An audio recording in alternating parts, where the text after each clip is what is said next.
एक 12 साल के लड़के ने अपनी माँ से पूछा, माँ माँ मेरे 13वें जन्मदिन पर मुझे क्या उपहार दोगी?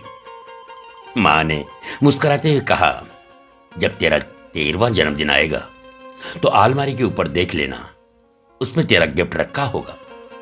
अभी बता दूंगी तो गिफ्ट का मजा नहीं रहेगा। कुछ दिनों बाद लड़का अचानक गंभीर रूप से बीमार पड़ गया। माँ और पिताजी उसे अस्पताल ले गए। डॉक्टरों ने जांच के बाद बताया कि लड़के के दिल में छेद है और वह ज्यादा से ज्यादा 4 महीने ही जीवित रह पाएगा। लड़के का इलाज शुरू हुआ। परिवार ने हर संभव कोशिश की। वक्त बीतता गया और एक साल बाद लड़का ठीक होकर घर लौटा। लेकिन घर पहुंचते ही उसने पाया कि उसकी मां अब इस दुनिया में नहीं रही है। लड़का रोने लगा। उसे मां की वह बात याद आई कि उसका उपहार अलमारी के ऊपर रखा है। उसने जल्दी से अलमारी खोली और एक डिब्बा निकाला। डिब्बे में चिट्ठी और कुछ खास सामान रखा था। उसने कांपते हाथों से चिट्ठी खोली और पढ़ने लगा, मेरे प्यारे बेटे, अगर तुम ये चिट्ठी पढ़ रहे हो तो इसका मतलब है कि तुम स्वस्थ हो और ठीक हो गए हो। जब डॉक्टर ने मुझे बताया था कि तुम्हारे दिल में छेद है तो मेरी दुनिया उजड़ गई थी। मैंने उसी दिन तय कर लिया था कि मैं तुम्हें अपना दिल दूंगी। याद है एक दिन तुमने मुझसे कहा था कि तुम्हारे 13वें जन्मदिन पर तुम्हें क्या गिफ्ट मिलेगा? बेटा, मेरा दिल ही तुम्हारा गिफ्ट है। इसे संभाल कर रखना। यह मेरा आखिरी प्यार और आशीर्वाद है।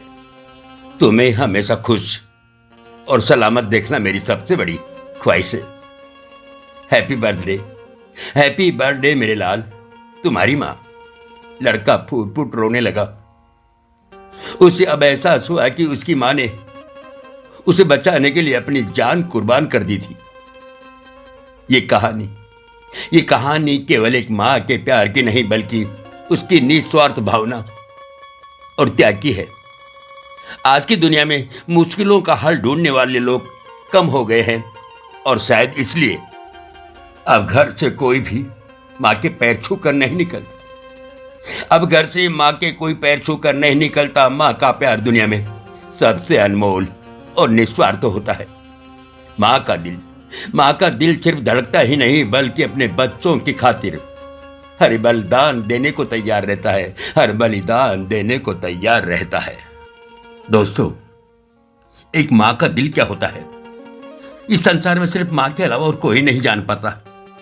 ये हृदय को छू जाने वाली कहानी और मां की ममता का अनोखा उपहार। कहानी भले ही छोटी सी हो, लेकिन ममता, वात्सल्य और अपनी औलाद के लिए कुछ भी कर गुजरने वाली मां की लघु कहानी है, जिसे सविता सिंह द्वारा फेसबुक पर पोस्ट किया गया है, जिसका वीडियो रूपांतरण कर स्वर देने का प्रयास किया है। हम हैं पूर्णमल पारिक, जवान भाई। दोस्तों, कहानी अच्छी लगी हो तो लाइक, कमेंट और शेयर अवश्य कीजिए। साथ ही हमें फॉलो कीजिए और हमारे YouTube चैनल को कर लीजिए सब्सक्राइब।